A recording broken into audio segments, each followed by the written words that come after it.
मित्रों नमस्कार। Solid study में आपका स्वागत है। कहते हैं ना, आज रास्ता बना लिया है तो कल मंजिल भी मिल जाएगी, और हौसलों से भरी यह कोशिश एक दिन जरूर रंग लाएगी। तो चलिए हम लोग इसी एनर्जी के साथ अपनी स्टडी को आगे बढ़ाते हैं। तो हम लोग एनसीईआरटी में अध्ययन कर रहे थे मित्रों क्लास 7 का, और क्लास 7 में अभी तक हम लोगों ने लेसन 7 का अध्ययन किया है, और आज हम लोग लेसन 8 का अध्ययन करेंगे।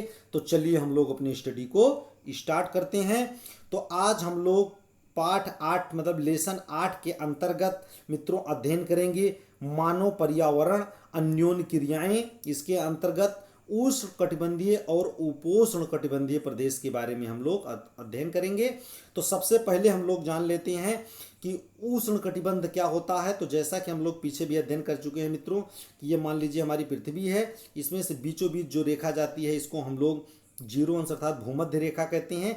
भूमध्य रेखा के 23.5 अंश उत्तर और 23.5 अंश दक्षिण का जो भाग बीच का भाग होता है, अर्थात कर्क रेखा और मकर रेखा के बीच का जो भाग होता है, इसको हम लोग कहते हैं उष्ण कटिबंध। क्या कहते हैं? उष्ण कटिबंध। और यहाँ से लेकर के लगभग, कहने का मतलब परिभाषा के अकॉर्डिंग तो होता है कि लगभग 30 से लेकर 45 अंश तक के बीच को, 30 से लेकर 45 अंश उत्तर और 30 अंश से 45 अंश दक्षिण के भाग को हम लोग उपोष्ण प्रदेश कहते हैं। तो ये हम लोगों को जानने रहना है। तो चलिए हम लोग अब अपनी स्टडी को स्टार्ट करते हैं, आगे बढ़ते हैं। तो मित्रों हम लोगों को ध्यान देना है कि विश्व में जो अमेजॉन का जंगल है वो क्या है, पूरी पृथ्वी का फेफड़ा कहा जाता है। और यहीं पर अमेजॉन में अमेजॉन बेसिन, अमेजॉन नदी, इसका पूरा नदी तंत्र फैला हुआ है। अमेजॉन बेसिन है, ये कई देशों में फैली हुई है। तो हम लोगों को ये ध्यान देना है मित्रों कि जो अमेजॉन बेसिन है, अमेजॉन जंगल तो मुख्य रूप से ब्राज़ील में पाया जाता है, और ये हम लोगों को ध्यान देना है कि दक्षिणी अमेरिका महाद्वीप है। लेकिन जो अमेजॉन नदी तंत्र है, अमेजॉन बेसिन है, जैसा कि हम लोग जानते हैं कि अमेजॉन नदी जो है वो विश्व में प्रवाह की दृष्टि से सबसे बड़ी नदी है। क्या है? विश्व में जल प्रवाह की दृष्टि से सबसे बड़ी नदी है, ये हम लोगों को ध्यान देना है। और सबसे लंबी नदी जो पूरे विश्व की है उसको हम लोग जानते हैं ये नील नदी है। क्या है? नील नदी है, अफ्रीका महाद्वीप में है। ये हम लोगों को ध्यान दिए रहना है, दोनों के बीच में अंतर कि अपवाह तंत्र की दृष्टि से विश्व की सबसे बड़ी नदी अमेजॉन नदी है, और लंबाई की दृष्टि से सबसे लंबी नदी नील नदी है। ये हम लोगों को ध्यान देना है। तो अमेजॉन बेसिन के बारे में आज हम लोग अध्ययन करेंगे मित्रों। तो ये अमेजॉन बेसिन जो है वो कई देशों में फैला हुआ है, जैसा कि हम लोग जानते हैं। ये कोलंबिया है, इक्वाडोर है, पेरू है, और बोलीविया है, और उसके बाद में ब्राज़ील में है ही। तो ये कहने का मतलब है कई देशों में फैला हुआ है, ये हम लोगों को ध्यान दिए रहना है। अब इसी के बारे में आज हम लोग अध्ययन करेंगे। तो हम लोग ये देखते हैं, चलिए देख लेते हैं कि भूमध्य रेखा के 10 अंश उत्तर और 10 अंश दक्षिण के भाग को भूमध्य रेखीय प्रदेश कहते हैं।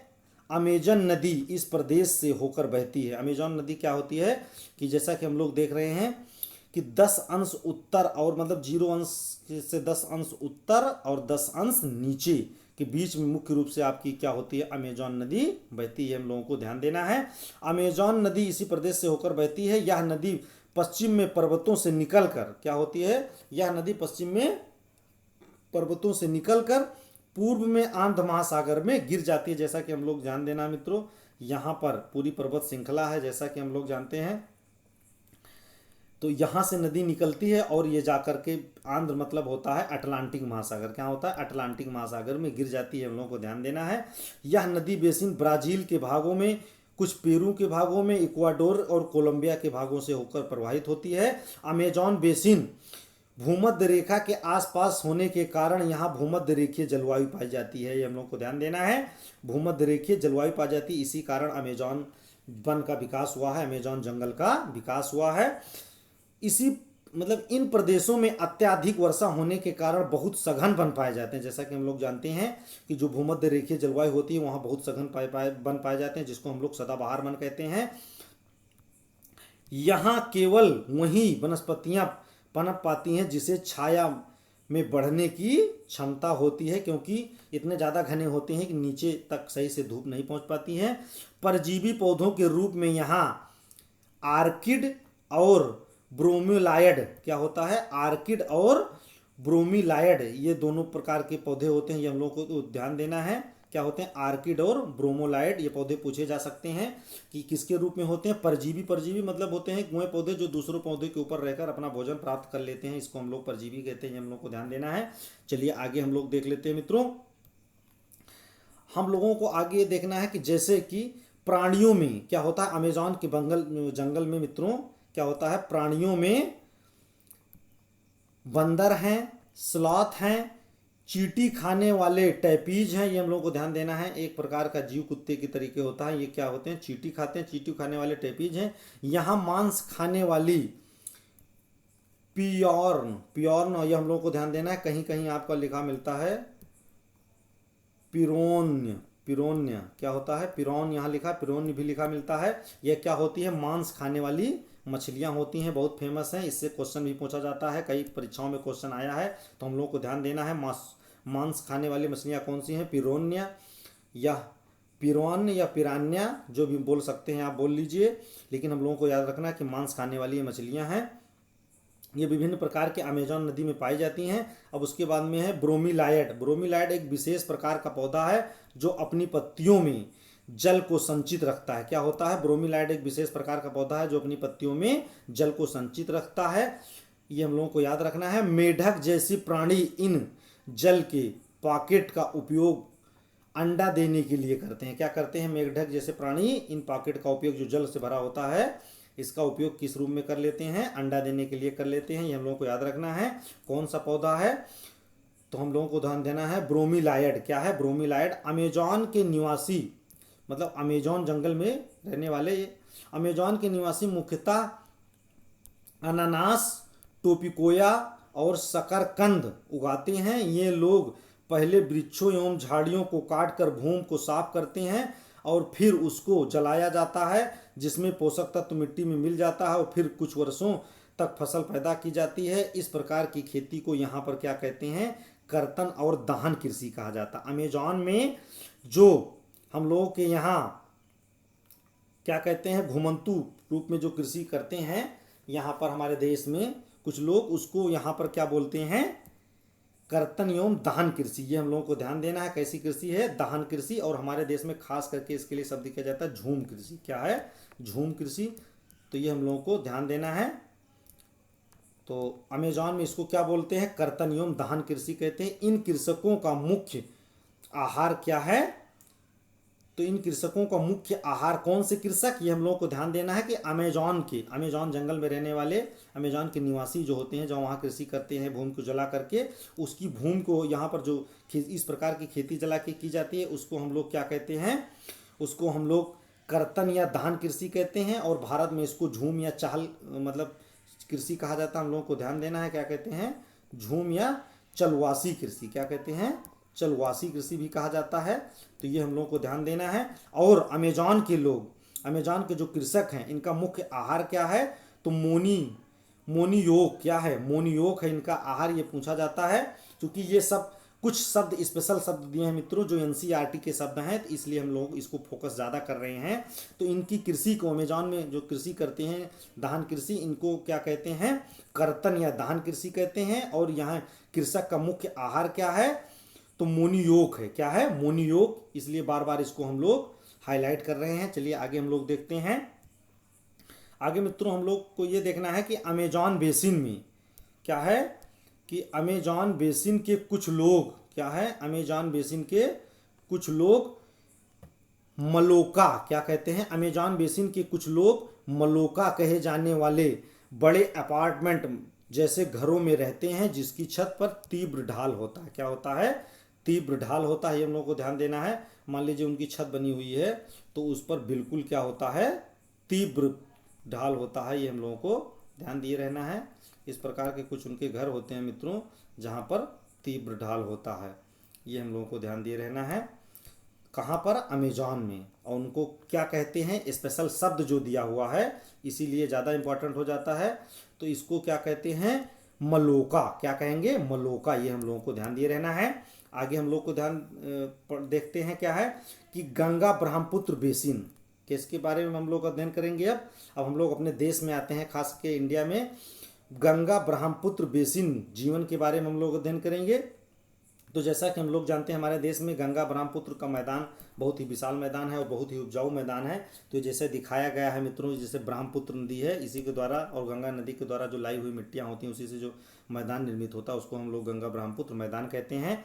तो हम लोगों को ध्यान देना, यह बेसिन उपोष्ण में क्या है 10 अंश उत्तर से 30 अंश उत्तर अक्षांश के मध्य स्थित है। यहाँ पर जो मुख्य रूप से नदियाँ हैं, घाघरा है, सोन है, चंबल है, गंडक है, कोसी जैसी गंगा की सहायक नदियाँ एवं ब्रह्मपुत्र की सहायक नदियाँ इसमें अपवाहित होती हैं। ये हम लोग को ध्यान देना। जैसे मान लीजिए मित्रों, इस चित्र में दिखाया गया है, इधर से गंगा नदी आ रही है और इसकी जो भी सहायक नदियाँ हैं चारों तरफ दोनों तरफ से आ रही हैं और कुल मिलाकर के, और यहाँ पर बंगाल की खाड़ी में गिर रही और इधर से आपकी आ रही है ब्रह्मपुत्र नदी। तो यहाँ पर दोनों आकर मिल जाती हैं और यहीं पर एक सुंदरबन का डेल्टा का निर्माण होता है। तो ये पूरा जो मैदान कहलाता है मित्रों, ये गंगा ब्रह्मपुत्र का मैदान कहलाता है और ये दोनों बेसिन मिलके गंगा ब्रह्मपुत्र बेसिन के नाम से जाना जाता है। ये हम लोगों को ध्यान दे रहना है। गंगा ब्रह्मपुत्र के मैदान पर्वत एवं हिमालय के गिरिपद, गिरिपद मतलब उसके नीचे, पर्वत के पैर के पास, कहने का मतलब पर्वत के नीचे हम लोग कह सकते हैं, जहाँ से शुरू होता है। और सुंदरबन डेल्टा इस बेसिन का मुख्य विशेषताएं हैं। क्या हैं इस बेसिन की मुख्य विशेषताएं? सुंदरबन डेल्टा और गिरिपाद हिमालय का मानव प्रवास के लिए मैदानी क्षेत्र सबसे उपयुक्त है। क्या है? मानव प्रवास के लिए मैदानी क्षेत्र सबसे उपयुक्त है, इसीलिए यहाँ पर जनसंख्या बहुत अधिक मात्रा में पाई जाती है। हम लोगों को ध्यान दे रहना है। यहाँ जनसंख्या घनत्व तो अधिक होता है, ये हम लोगों को ध्यान दे रहना है। चलिए आगे हम लोग देख लेते हैं क्या है पश्चिम बंगाल एवं असम। अब हम लोगों को ध्यान देना है कि पश्चिम बंगाल और असम में चाय के बागान मिलते हैं। जैसे हम लोग जानते हैं हमारे देश में पश्चिम बंगाल का है दार्जिलिंग। क्या है? दार्जिलिंग है, ये हम लोगों को ध्यान देना है। दार्जिलिंग और आपका असम है। क्या है? असम। यहाँ पर मुख्य रूप से चाय के बागान पाए जाते हैं, तो ये हम लोगों को ध्यान देना है। असम में तो काफ़ी लोग जानते हैं, लेकिन दार्जिलिंग वाला हम लोग भूल जाते हैं, इसलिए हम लोग को याद रखना है कि पश्चिम बंगाल के दार्जिलिंग और असम में चाय के बागान पाए जाते हैं। बिहार एवं असम के कुछ भागों में सिल्क के कीड़ों, क्या क्या? सिल्क के कीड़ों का संवर्धन कर सिल्क का उत्पादन किया जाता है। कहाँ पर? कि बिहार और असम में, ये हम लोगों को याद रखना है। उत्तराखंड, सिक्किम और अरुणाचल प्रदेश की ठंडी जलवायु एवं तीव्र ढाल वाले भागों में चीड़ है, देवदारू है और फर जैसे शंकुधारी, जैसा कि हम लोग पहले भी पढ़ चुके हैं कि क्या होते हैं, जो पहाड़ी क्षेत्र जैसे आपके उत्तराखंड है, सिक्किम है और अरुणाचल प्रदेश है, ये पहाड़ी प्रदेश हैं, में ठंडी जलवायु एवं तीव्र ढाल भागों में किसके किसके पेड़ हैं? चीड़ के, देवदारू के एवं फर, ये वृक्ष का नाम है, ये हम लोग को ध्यान देना है। ये शंकुधारी मतलब पर्वतीय वृक्ष पाए जाते हैं, ये हम लोग को ध्यान देना। क्वेश्चन डायरेक्ट पूछा जाता है मित्रों, कई बार पूछा गया है। तो शंकुधारी वृक्ष वैसे हम लोग जानते हैं खास करके कहाँ पाए जाते हैं? पहाड़ी क्षेत्रों में पाए जाते हैं। उसमें से हम लोगों को नाम याद रखना, क्या है? चीड़ है, देवदारू है और फर है। कहाँ पर पाए जाते हैं? पर्वतीय क्षेत्रों में। कौन से वन होते हैं? तो ये शंकुधारी पेड़ होते हैं, शंकुधारी वन होते हैं। एक सींग वाला गेंडा, जैसा कि हम लोग जानते हैं असम में पाया जाता है, काजीरंगा में। एक सींग वाला गेंडा ब्रह्मपुत्र के मैदान में पाया जाता है। जैसा कि हम लोग जानते हैं कि ब्रह्मपुत्र के मैदान में असम में काजीरंगा है, काजीरंगा में आपका एक सींग वाला गेंडा पाया जाता है। डेल्टा क्षेत्र में बंगाल टाइगर, मगर मतलब मगरमच्छ, घड़ियाल पाए जाते हैं। जैसा कि हम लोग देख रहे हैं मित्रों कि ये आपका बंगाल टाइगर है। क्या है? Royal Bengal tiger. ये मतलब मानस पक्षी विहार और जो मानस प्राणी उद्यान, ये भी असम में है, उसी का एक चित्र दिखाया गया है कि रॉयल बंगाल टाइगर का। तो ये हम लोगों को ध्यान देना। चित्र में ये गंगा नदी पर वाराणसी शहर को दिखाया गया है, किस प्रकार से ये शहर है और बिल्कुल गंगा नदी के किनारे स्थित है। तो चलिए हम लोग आगे देख लेते हैं। आगे हम लोग देखेंगे मित्रों कि एक सींग वाला गैंडा, जैसा कि हम लोगों ने पढ़ लिया है, कहाँ पाए जाते हैं?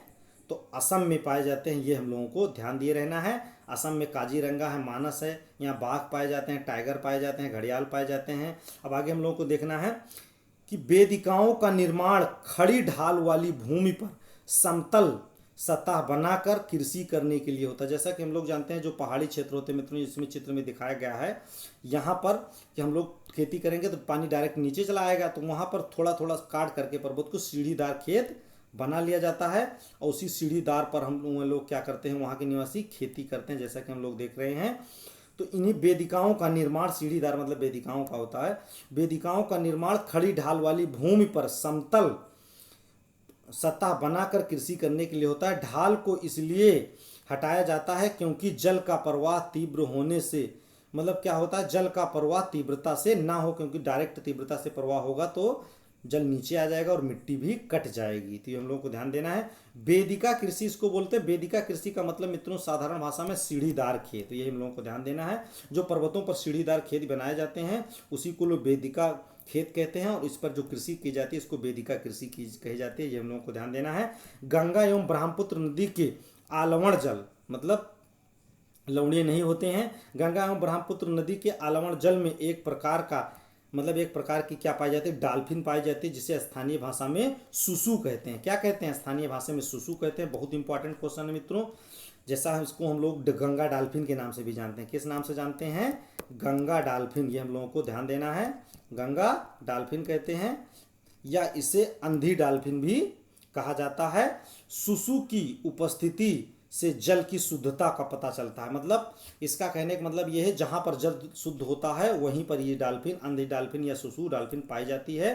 तो हम लोगों को ध्यान देना है, गंगा ब्रह्मपुत्र में जो डाल्फिन पाई जाती है उसको हम लोग सुसु कहते हैं स्थानीय भाषा में। इसको अंधी डाल्फिन भी कहा जाता है, इसको गंगा डाल्फिन के नाम से भी जाना जाता है। और ये क्या करती हैं, जल की शुद्धता का इनसे पता चलता है, अर्थात ये जहाँ पाई जाती है, जहाँ शुद्ध जल होता है वहीं पर ही पाई जाती हैं। इसी से इनकी जल की शुद्धता का पता लगाया जाता है। चलिए हम लोग आगे देख लेते हैं मित्रों।